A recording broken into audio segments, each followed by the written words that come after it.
Bonjour la famille, j'espère que vous allez bien. Ici votre frère l'Afro-Canadien.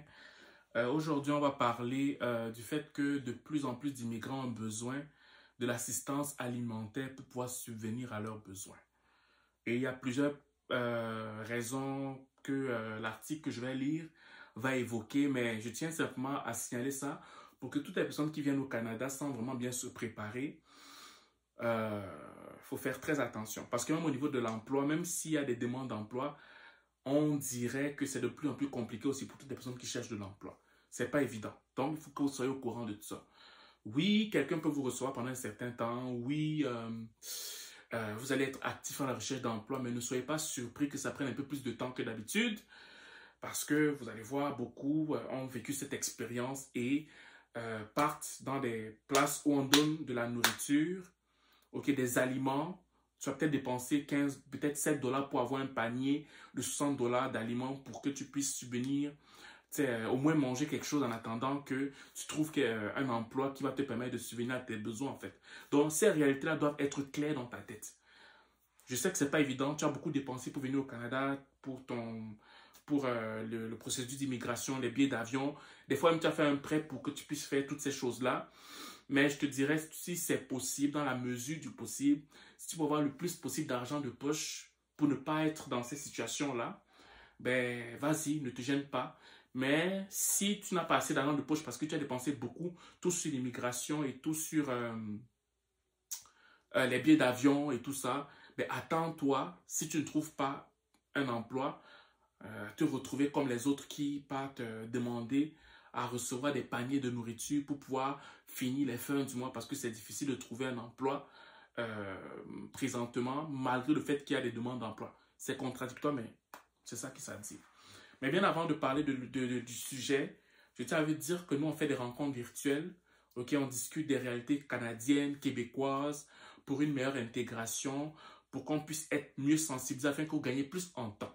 Donc, si tu aimerais participer à nos rencontres virtuelles, ben, enregistre-toi sur le lien qui est en bas si tu m'écoutes sur YouTube, en haut si tu m'écoutes sur Facebook et si tu m'écoutes sur TikTok ou Instagram, ben, tu m'écris simplement, ben, moi ça me fait plaisir de t'envoyer le lien en aparté. Ok? Voilà. Donc aujourd'hui, il y a un article qui sort de 24, l'article, le journal 24 qui dit c'est incontrôlable.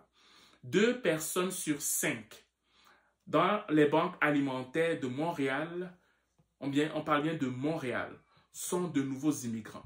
Ok? Les nouveaux arrivants sont de plus en plus nombreux à fréquenter les banques alimentaires au Québec.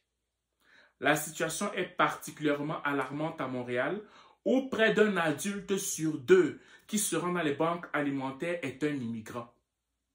Je viens ici depuis un mois avec ma tante qui m'héberge. Ça nous aide beaucoup, confie Adriano. Ce réfugié cubain a attendu des heures avant de pouvoir rentrer dans le local de l'organisation Racines Croisées. Pour 7 dollars, il obtient un panier alimentaire d'une valeur de 65 dollars.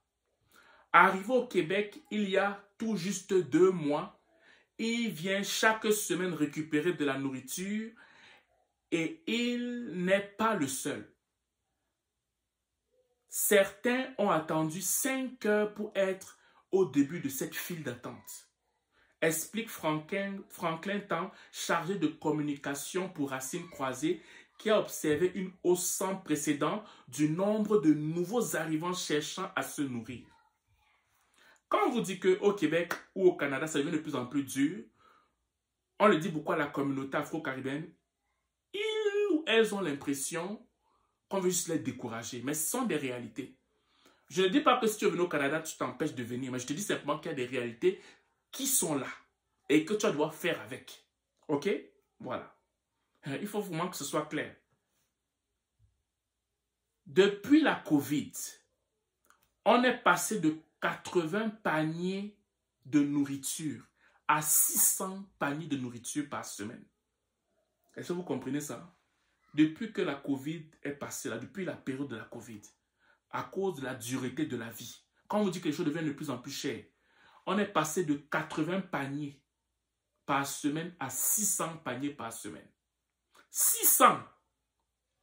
À vous, Agnès Mbomé Moumé, directrice et fondatrice de Racines Croisées. Si on veut dire les vrais mots, on n'a plus de contrôle, dit-elle. Le fait que les salaires soient trop bas par rapport au coût de la vie rend la situation incontrôlable, selon Agnès. Avec l'inflation, tout est cher, rappelle-t-elle. Imaginez-vous, un couple qui travaille au salaire minimum n'arrive même plus aux fins du mois. Un couple qui travaille au salaire minimum n'arrive même plus aux fins du mois. OK?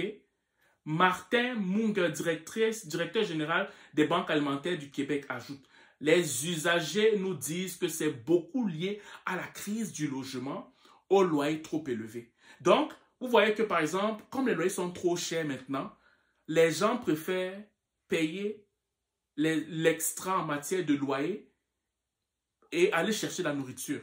C'est genre que deux personnes peuvent travailler dans un appartement, dans une maison. Le loyer peut-être avant leur coûtait 800 $. OK?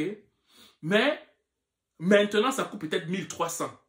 Là, ça absorbe même l'argent qu'ils avaient prévu pour manger, pour payer le loyer, pour avoir un toit sur la tête. Par conséquent, même les gens qui travaillent sont obligés d'aller là-bas pour pouvoir prendre des paniers. C'est ça que ça veut dire. C'est quand même assez choquant en fait. Les nouveaux arrivants les nouveaux arrivants sont de plus en plus nombreux dans les banques alimentaires, confirme Martin Munger. Ils représentent cette année 31% des demandeurs adultes au Québec et 41% à Montréal, selon Moisson Montréal.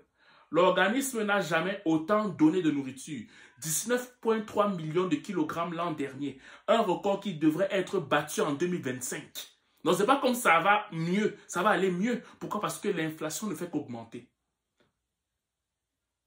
Voilà. Donc, c'est long, mais je voulais simplement vous faire comprendre que la durée de la vie, là, c'est...